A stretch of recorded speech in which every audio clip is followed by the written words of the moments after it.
Okay, it's not recording. So here I'm standing in some intact spec worm felt in Kazuka.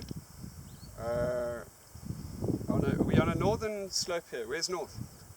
Yeah, northwest, northwestern slope. And this looks amazingly similar to the Krompoort site. It just struck me that you've got spec worm just absolutely dominating.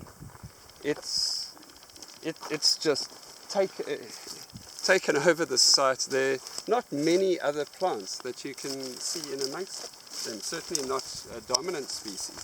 So this is possibly the best example of an indigenous species dominating an environment, and that is actually what spec worm felt is all about. It's up to like 80% plus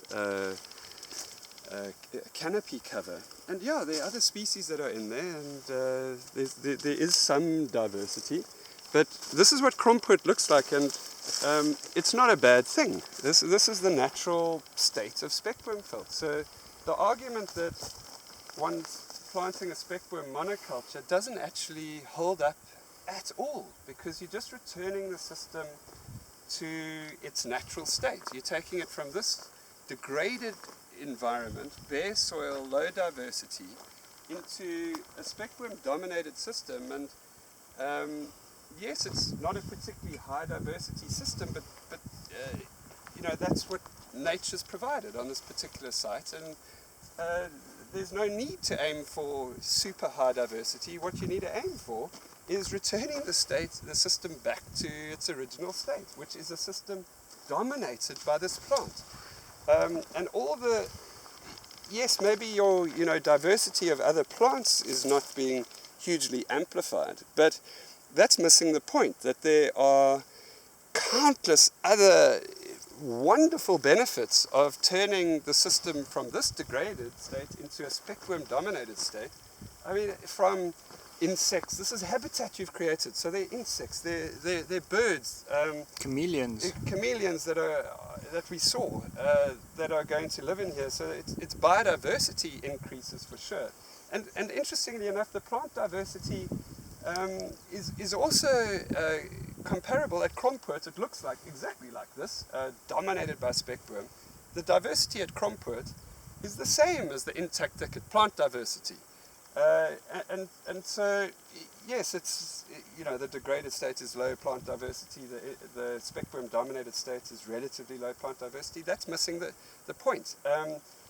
This system is also, the water's infiltrating into your aquifers, your carbon's going into your soils and into your plants, and you've created diversity for other species, insects, chameleons, birds, you name it. Have I missed any other points? No, so I think the argument that the monospecific stands are biodiversity poor is missing the point that what it's doing is taking one biodiversity poor state, which is degraded. Plant diversity, yeah, let's be very specific. Plant, yeah. One low plant diversity state into another low plant diversity. It's probably much higher. Well, we'll have to test that. But yeah, we need to explore that. It's a relatively plant diversity poor state. Yeah, but the ecosystem engineering properties go through the roof. Yeah. And then the structural, as you said, the structural increase for all the other biodiversity components goes through the roof. But there's something even more simple, Alastair. To complain that there's not enough plant diversity in this, or at Krompoort in our restored sites, is basically complaining to nature, hey, over millions of years you didn't put enough plants in here. I mean, what sort of an argument is that?